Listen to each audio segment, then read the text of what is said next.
is investigating what really is going on here. 17 billion shilling fuel. At the center of it you have somebody who's claiming a consignment, the government saying no, this is not a legitimate. I don't know, what are you reading from this? Reading from this, I think she's just a pawn in a long game, and I think there's more than meets the eye in this saga. Someone once told me that when you see such figures and such high interest from government officials in an issue, then there is somewhere, someone has stepped on the toes of someone very high up in the office. I don't know how true that is, but what is coming out in this also scares investors, because there's a lot of unrest in, especially when we do not have the facts, when we do not have, when Anne is not coming out to speak. So we don't know, is she not coming out because there is some dishonesty from her end? Is she not coming out because she's scared for her life?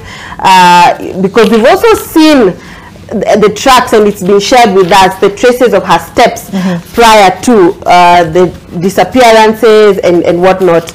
And we've read also in the newspapers and the different media channels about how she rose to where she is, and the narratives that are being sold about her.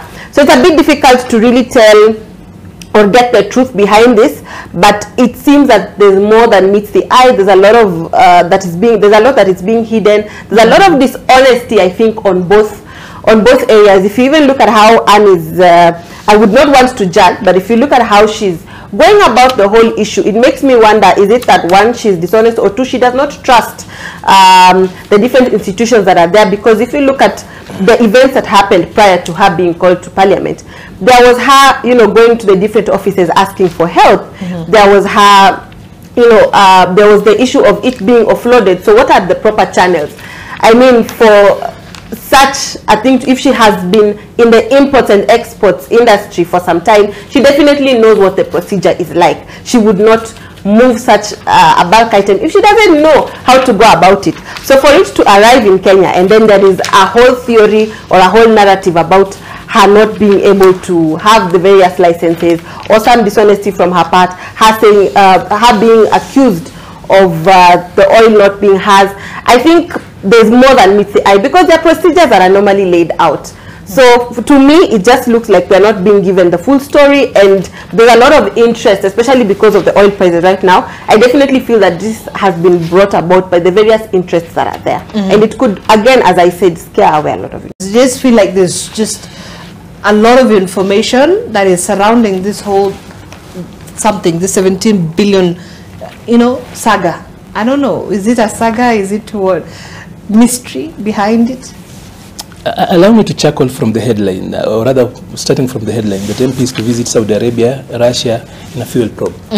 In the world today, do you really need to visit Russia and Saudi Arabia to know if the oil really came from there? First of all, we have got embassies in those countries, realistically so.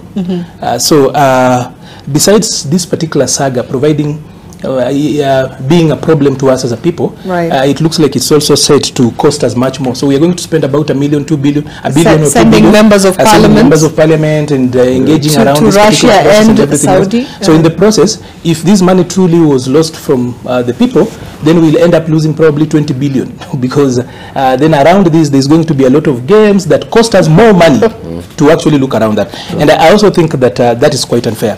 Secondly, I want to actually implore Parliament not to turn this into a rent-seeking venture, because with the way this is actually posturing around here, these things are so basic. For example, has EACC been activated to deal with this? So far, I've not seen any document to that effect. Has DCI, for example, effectively started dealing with this, besides the drama that we know? Otto, Cliff Ombeta and the others have been dealing with around this. We have not seen that. The Auditor General, for example, should be in a position. Ombeta has made an allegation, and has the Auditor General, for example, set up a team that could actually just look back, because June is not so far when he says that money was actually withdrawn from the exchequer. Have we seen that working around? So Parliament wants to go, and by the way, the oversight function for Parliament can only be effective with the Auditor General, because the Auditor General, realistically, if you're going to frame government, is an appendage of Parliament, because they can't carry out oversight without the Office of the Auditor General. So somehow the Auditor General is not even being, that is the person, the technical person with the tools, expertise, the resource to actually deal around this. That particular person is not even going to Russia, is not going to Saudi Arabia, is actually guys at the apex who are supposed to be making decisions informed by technical people. Also, we are putting the cart before the horse. So the way Parliament is actually handling this, they are so quick on such things. They are more quicker on other things. Like, for example, we've got floods raging around here. They are busy on this particular. Why is it that they're only rushing to issues that have got money, and it looks like, 17 billion is a big thing. Now, on to the issue itself. I think, let's start from this particular point, is that there is nowhere I think I've read where it says that Anne had that money in cash. Because largely today, oil is being brought in on credit, for example. So as the owner of the consignment, I am not so sure that she paid for it in cash. Secondly, even if she paid for it, of course, she must have used probably an international LC. There is an insurance to that. So if the bank that actually facilitated the process, I bought products through you, I didn't get the products, she will be refunded. If the goods, for example, came and they were lost the way we are trying to actually say it, there's an insurance to actually take care of that, because goods of that nature don't really go that way. But then there's something we are avoiding to talk about here. That the business of fuel in this country is actually a complicated one. That whereas when you're importing regular goods, it's almost like they are liners. I want to call them liners, where they, as in the ships that come in are almost regular. A lot of times when ships that have got oil coming or fuel coming, they stay 30 kilometers away from the shore. That is what they call the high seas. Proximity around there. A lot of them idling around there until policy changes reflect in their favor, and that is how traders have actually been working around that. So looks like that, and all of us know that that ship had been in the high seas for quite some time. That is there, it's actually on record. So why was it on that particular end? It also means that there are people who bring in fuel, keep it there, and give it to the people who have the licenses and meet everything that is required when it's actually right. So for the person of Anne, a lot is being said around there, but then she looks like she's a girl who knows her way around government. If you, Zainab, were to look for the CS today, do you know how you would be able to meet the CS immediately? But she was able to pull all that. She went around and whatever is happening around this. This, I think, is something that could be eating into our space when it is business outside of what we should actually be focusing on. So there are people like KPA, they've actually done their statements. Everybody is responding to this. Now we just don't know who is saying the truth and who is not saying the truth. Exactly. And at the time as this, we get it really twisted up when we then have got MPs running all over it and not the technical people. All right. I think at this particular point, what we need to do is to ask relevant bodies. The Auditor General, for example, can actually help us actually look into this. It doesn't need to take a lot of time. DCI, EACC and other people before politicians run around with this, because most likely this is going to turn into a rent-seeking venture, and it will actually then get into a place where we are losing much more money. All right. I would actually ask that we give technical people to deal with it and then come back to us with the truth. The members of parliament are being dishonest, really, because as far as I'm concerned, and we've raised that here, members of parliament should have done, and they can still do, oversight of the entire G2G. The questions we're actually asking is how that government-to-government deal was structured. And we came and discussed that here. We said, how does government sell to another government oil or anything like that? It is normally through intermediaries.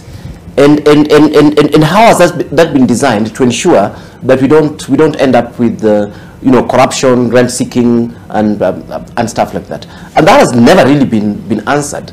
It is only when Anne's issue arises about the 17 billion that we start seeing a glimpse of what's happening. And we have educated people in that entire parliament. Instead of checking the whole rot, they're coming in to only look at the little wound that is Anne Jerry.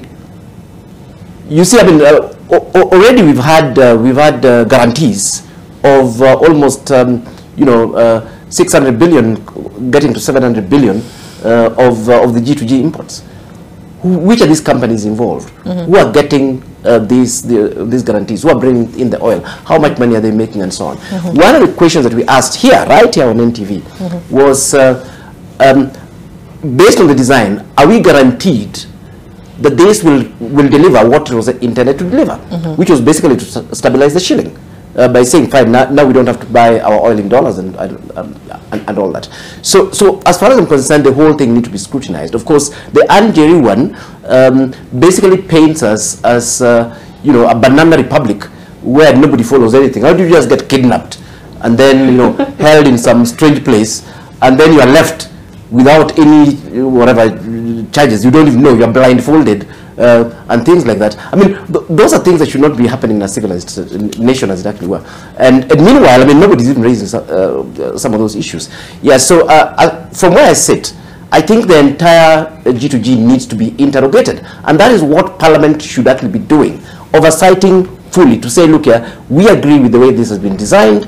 We agree, we think it will deliver what it was intended to do. What do you think is the issue with the G2G deal? I mean, is there something wrong with it? Is it the agreement that is... That's what I'm actually saying. We have no details at all about this. Even that Parliament has no details at all about it. And that's what I'm saying, that isolating Anne as the issue, in fact, Parliament should scrutinize the whole G2G.